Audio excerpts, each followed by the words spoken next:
Are you not entertained?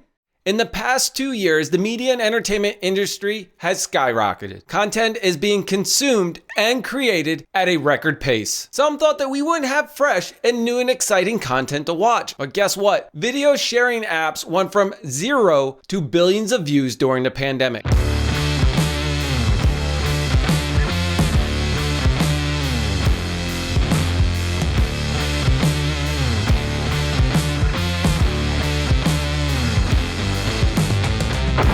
Find out how AWS has helped entertainment companies like Netflix get creative during the pandemic with over 600 digital effects that need to be edited remotely. Or how F1 racing is leading the pack not only on the track with media and entertainment, but with user data and machine learning. What about broadcasting media and entertainment artists like K-pop and how fans want it broadcasted or translated in their own native language? Joining me today, Head of Business Development for Media and Entertainment in the APAC region for AWS, Shweta Jain. Now, you know the drill. Before I bring Shweta onto the show, don't forget to hit that like, subscribe, and notification. Because Shweta's going to be sharing some insights on how AWS is reducing the glass-to-glass latency. Please join me in welcoming Shweta to the show. Shweta, thank you so much for joining me. I'm very well, John. Thanks for having me on your show. And I have to say, I've watched a few of your episodes and I love the energy and the passion that you bring.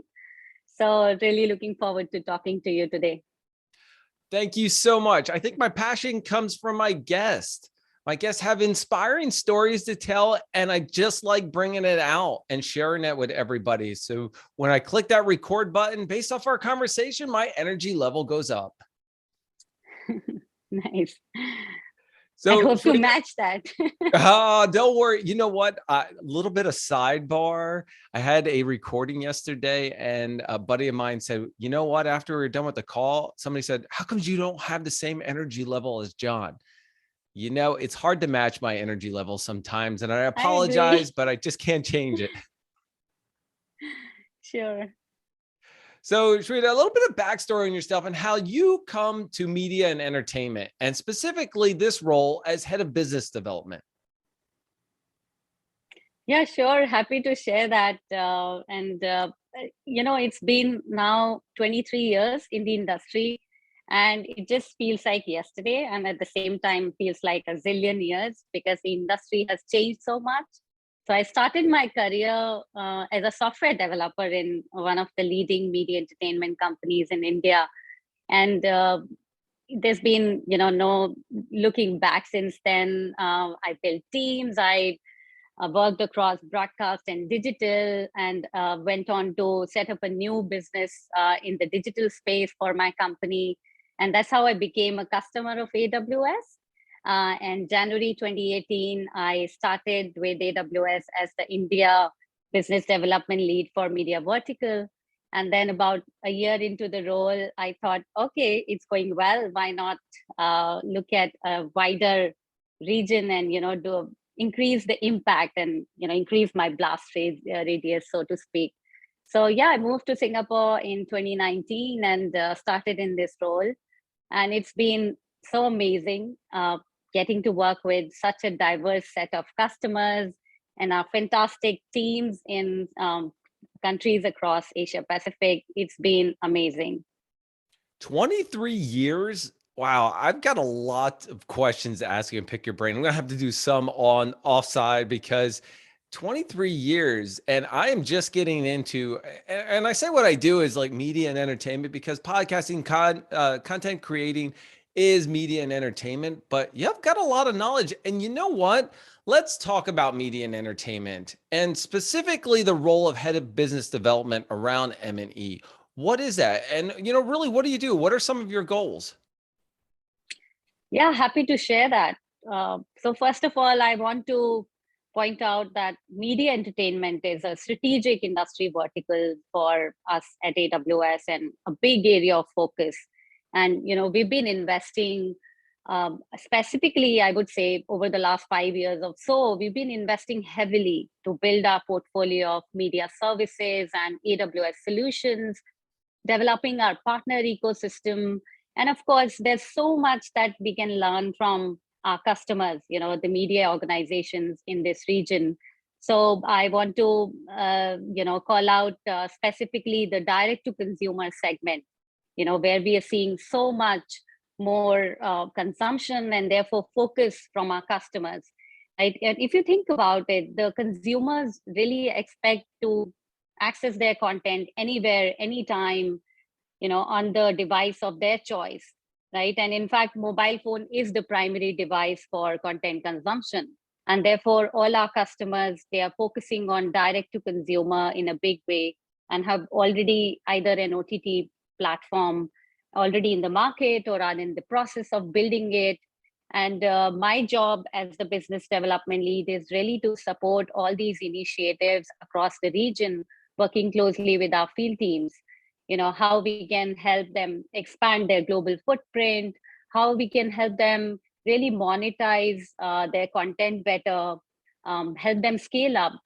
Like if you talk about APAC specifically, we have customers like Disney Plus Hotstar that is managing scales of millions of concurrent users during the cricket matches. And then in here in Southeast Asia, we've got Astro Malaysia, the leading entertainment company of Southeast Asia, and they have been, innovating so much, launching new kind of experiences on set-top boxes, launching new OTT platforms, which they did in fact last year. Suka, that is also built on AWS. There's Fox Sports in Australia that launched Keo Sports. There's Foxtel that launched Binge. I mean, so many interesting, customers and so much to learn from our customers.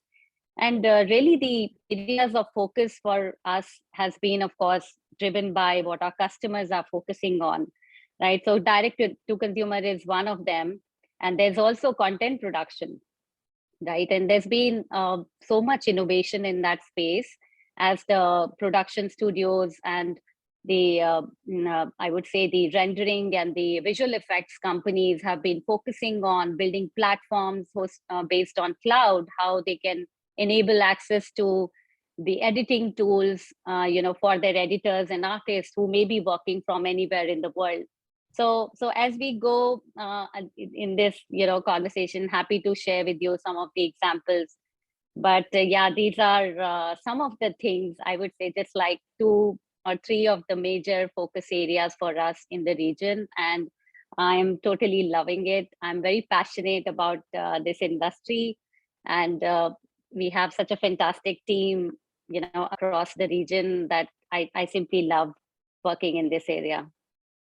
I can tell your passion and how you're coming out and all the information and how media has evolved. Speaking of how it's evolved, I'm going to assume in the last 2 years during this pandemic, how has it really evolved? Because for me personally, I bet you in the first 6 to like 12 months, media went through the roof. I mean, the consuming of media, entertainment, the creation of media, the creation of content has, if I said triple, that's probably like on the lowest scale possible. How has it evolved during this pandemic? Yeah, absolutely.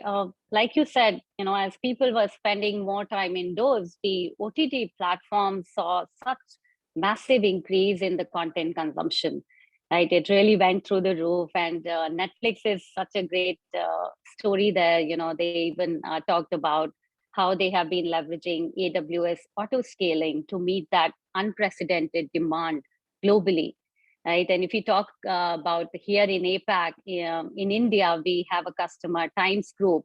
They launched a video sharing app called MX Takatak in the middle of the pandemic, which went from 0 to 1 billion daily video views within the first month of launch. So Wow. that's the scale we are talking about.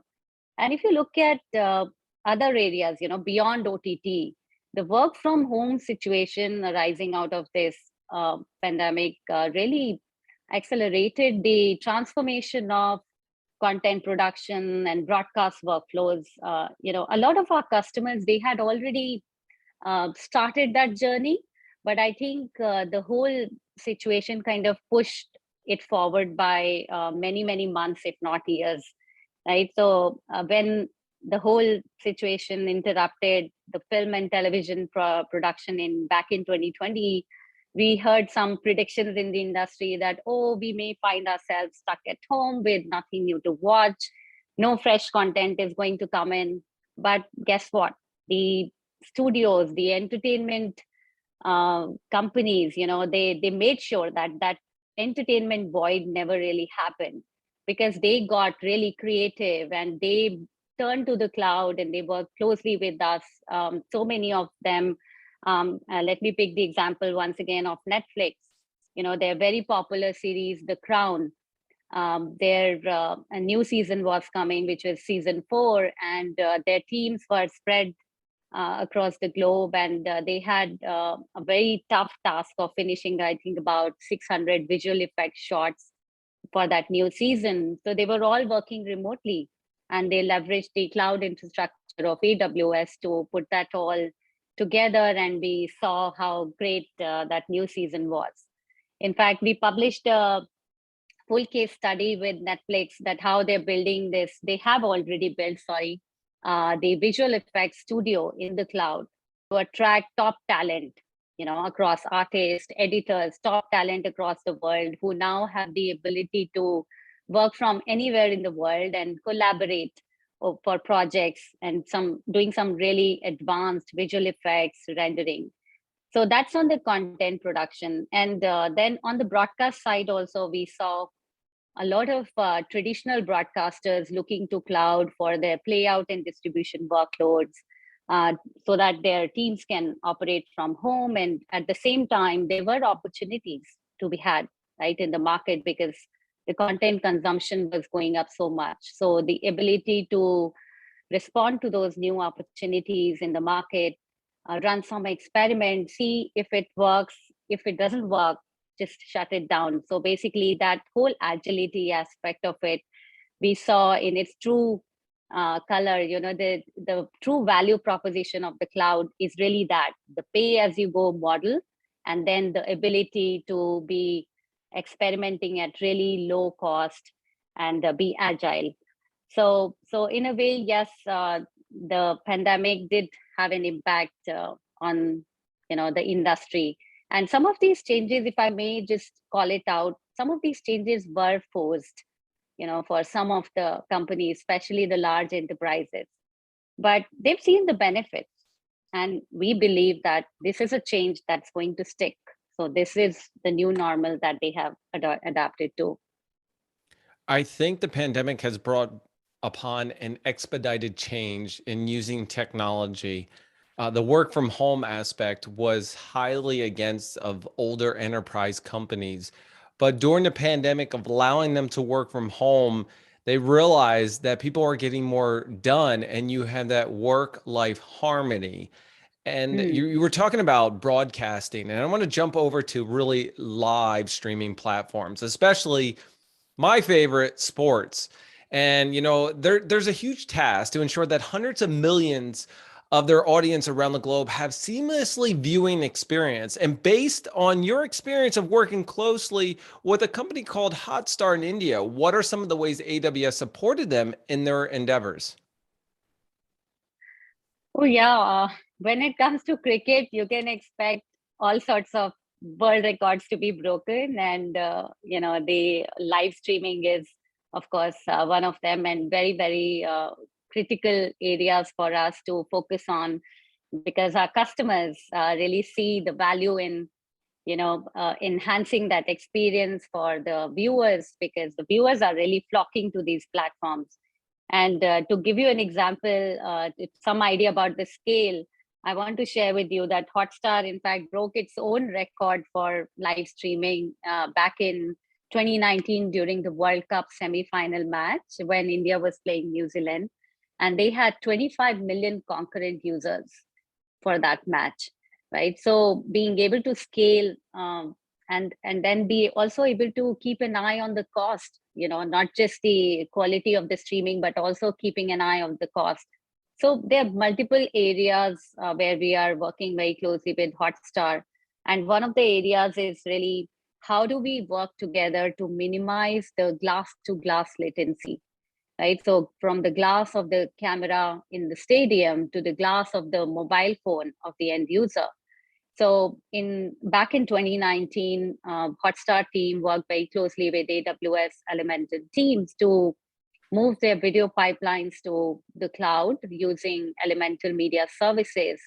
And they were able to cut down that latency by over 60%, right? Which is such a huge, I would say, a very significant, significant for the company as a business outcome, because you don't want viewers to be tweeting about a fix before you see it on Hotstar on your mobile phone. So that is one area. How do we optimize the video pipelines and reduce the latencies, increase the quality of the streaming? Another area, like I've mentioned, the kind of scale they're operating on, it's super critical to keep an eye on the cost. And that's where they are leveraging AWS Spot instances to run some of their workloads, like machine learning and data science workloads, and also some workloads which they have developed to generate that load to simulate live-like situations and high traffic patterns. So AWS Spot instances is something which is very core to their the entire solution that they've built, and it has helped them save anywhere between 70 to 80% on their overall cost for compute requirements for some of these workloads. Glass to glass latency. That's the first time I've heard that term, but I can visually see when you mentioned the glass of the camera to the glass of my phone, the latency for that. How many times have you gone on, you're watching a show, right? And you have tweets turned on and all of a sudden your phone lights up and you're like, oh, okay, you look at it and darn, it had just ruined the ending or the outcome of the game and you didn't even get there yet. Exactly. Super critical. I mean, the fans are so demanding these days. And I think they are really driving the narrative for the industry. So staying on topic of sports just a little bit, you mentioned AIML, and I want to talk about F1 because I know F1 plays a huge part in AIML, Deep Racer, AWS. What about the use of ML and how has it enhanced the performance of players? Yeah, happy to share that, John. And the Formula One, of course, is one organization which is leading the pack right there. Use of data, machine learning to enhance the fan engagement. And one of the things that I want to highlight is the fact that in Formula One races, one critical aspect to remember is that the viewers get to see very small part of the actual racing track, that's visible in a frame, and which is why data analytics and all those interesting graphics, they become super critical, to get that experience of the edge of the seat experience for the fans, right? So that's Formula One, of course, and that's fan engagement. And like you mentioned, data and machine learning, data analytics and machine learning can also play a part in enhancing the performance of the players, right? So there I want to share a story that I'm extremely proud of, that AWS got a chance, a huge privilege to collaborate with the fantastic swim team of Australia, who won a total of 9 gold medals at the Tokyo Olympics last year. And it was their best of ever performance at the Olympics. And I want to also say that the athletes are and will always be central to the sport. But if we can gain a deeper knowledge and understanding of the player's performance by leveraging data analytics and machine learning, I really believe that, yes, it can help teams uncover even more potential. So 2 years before landing in Tokyo, the Swimming Australia team had entered into a partnership with AWS to try and gain a competitive advantage, by harnessing the power of data more effectively. So at that time, they had a lot of systems that were collecting different types of data in different type of systems, working mostly in silos. So by bringing all this data together into a central data lake on AWS, and by applying machine learning, they were able to worked together with our machine learning labs team to develop a solution that pulled all the performance data, together and apply machine learning models to predict the probable combinations for Team Australia, and not just for their own team, but it also try to predict the squads that are likely to be deployed by the rival teams. And all this data gave the coaches some direction and allowed them to make more evidence-based decisions, data-driven decisions, right? And the outcome of all that effort was everyone to see how the team won so many golds at the Olympics, and we are so proud to have played a very small part, as partners with them on this journey. When I think of AI/ML and I think of swimming, until you mentioned it, I didn't understand how it would come together. I mean, here I have a person, right? And their swimming ability for me is fluctuating, right? So that you never know how well they're going to swim, but what other data would be collected? I mean, I'm going to assume that this person performs at, the X level and they're going to finish in this amount of speed. I should be really across the line or by the halfway point by this time. If I'm not, or does it like the number of strokes come into play? I really would love to understand what data is captured and how they kind of use that to their advantage. I mean, the data is there. It's not like they did anything extra. They just analyzed it. They had AWS come in and say, listen, we just want to gain a little bit of a competitive advantage analyzing what's already available to us. Yes, absolutely. And I would love to, showcase that video that we made together with them that talks more about, how really they leverage the data and what were some of the key, I would say, performance related points that they were looking for, as they developed these custom models to analyze all that data. So yeah, would love you to play that clip if possible for our customers, for our viewers, or just drop a link in the chat. It'll be great. Thank you.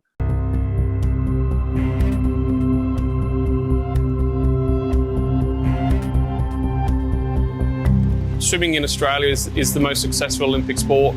Australia, in an Olympic term, is the second best nation that's ever been behind the USA.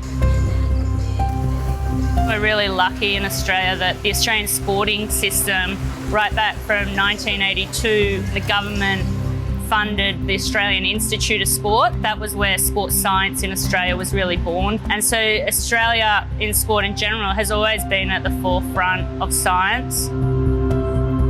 I guess the ultimate piece of analysis that we look at is always the race. That's the basis of where the evidence starts, is what's actually done in the competition pool, and using that race analysis to analyse the performance. Physiological testing will give you evidence, whether it be blood lactates or gas analysis or sleep monitoring, evidence on how the athlete is responding to training programs that the coaches are using. So it's about pulling that training evidence and combining it with the race analysis and looking for opportunities to improve certain parts of the race, and then how you might do that in training. I'm captivated by the data on how this is being analyzed. And I could probably go off on a tangent just a little bit, but I'm going to bring everybody back. So listeners, I want to jump right back into a little bit more specifically the media, entertainment, and broadcasting. Shweta has shared some, F1. We talked about swimming in Australia, but Lau, let's talk about, cloud is the default platform for most, if not all, OTT players. What about traditional broadcasters? Are they starting to look at public cloud to run their core workloads? And then we can talk more about COVID and the pandemic and how they accelerated the transition. But let's jump into it. Yeah, well, if you asked me this question 2 years ago, my answer would have been quite different. To your point, the impact of the pandemic. So today we have over 2,900 channels originating on AWS. And this number was roughly half in 2019. But thanks to our highly enterprising partners such as Amagi, Ewords, Grass Valley, Imagine, and so many others. So the broadcast playout and distribution on AWS today is a very mature offering. And we have customers like Discovery who have hundreds of channels, including their APAC channel feeds that are originating on AWS. We recently worked with another customer, ABS-CBN in Philippines, to move channel playout and distribution for their 20 channels to AWS. So many such customers, who were perhaps still on the fence on the idea of running their mission critical broadcasting workloads on a public cloud infrastructure, they decided to move forward with their plans. And the agility that I alluded to before, the agility, the flexibility that the cloud brings to broadcast, it is so significant for the business. For example, it's become so easy and inexpensive for sports rights holders to quickly set up new channels, seasonal channels, what we also refer to as pop-up channels, for a short period of time. As an example, I can share with you the 7 best media in Australia. They used what we call the channel assembly feature of one of our services, Elemental Media Tailor, to launch new pop-up channels, seasonal channels, only during the Tokyo Olympics games last year. And these kind of experiments, they can help broadcasters to derive more value from the existing content libraries in ways that perhaps they could not do originally with their on-prem setups. And also, like I said earlier, at a fraction of the price, because these are pay-as-you-go models, right? So it opens up newer monetization opportunities for them and helps them to expand their footprint, to test new markets, new kind of niche customer segments. So yeah, I mean, to your point, broadcasting, yes, 2 years ago, perhaps it was still an area where we were seeing some interest, but not a lot of decision making. But things have changed drastically in the last 2 years, and we are so excited to see that change happening. You're talking about change happening, and I thought of another question here for AI ML. What about content localization, specifically around the use of AI ML for multilingual subtitles, transcriptions, translation? I mean, really, there's so much there. Has this really been expedited with the use of AWS AI ML with media and entertainment?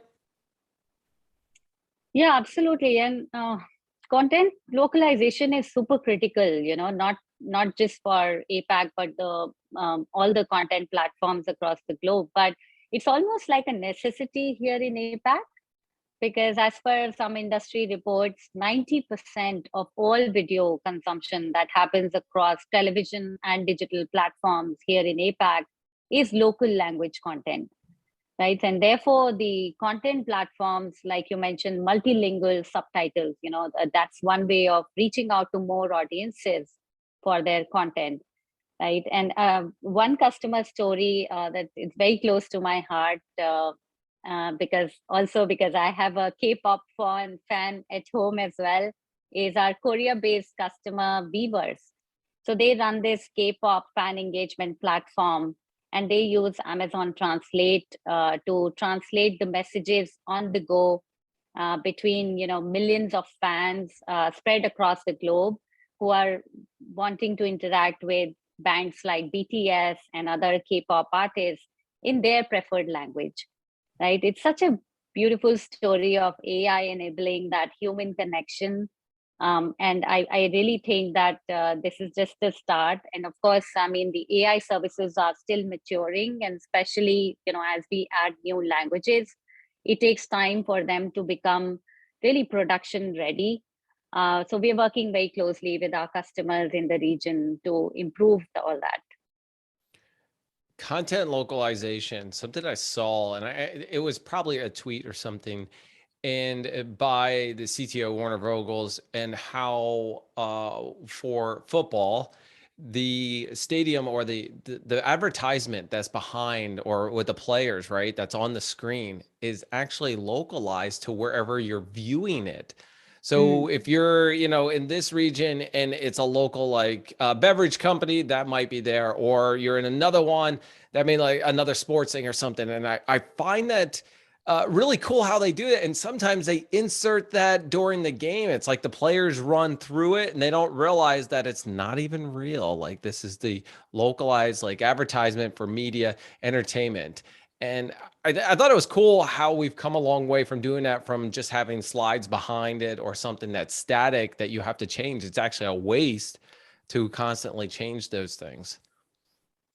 Yeah, absolutely. And you talked about advertising, right? So targeted advertising is super critical in this part of the world, specifically because the propensity to pay for content in many Asian markets, it's pretty low as compared to the US or Europe, right? So here, the content platforms depend a lot on advertising for their revenues. And therefore, if they can leverage AI machine learning to increase their ad monetization and to drive better return on investment for their advertisers, and therefore, command better CPM rates for their ad inventory. A great example I can share with you there is how the OTT platform of Z Entertainment in India, Z5, they use our server-side ad insertion service called Elemental Media Tailor to stitch the ads within the content, right? So it becomes more targeted, it becomes personalized. There are a variety of factors that you can use to personalize or make it more targeted based on either the user profile or even the content that you're watching. Like if I'm watching a football match, I may like to see a Nike shoe ad, right? That's more targeted at me as a sports viewer. But if I'm on my food channel, a new pasta sauce that just became available in the supermarket in the neighborhood, it makes more sense to watch that ad, right? I'm less likely to skip that advertisement. So this way, the OTT platforms are able to augment their ad monetization, which can really command better CPM rates, like I said earlier. So Z5, I mentioned, they are today delivering over 100 million targeted advertisements on their 18 plus live channels on their digital platforms.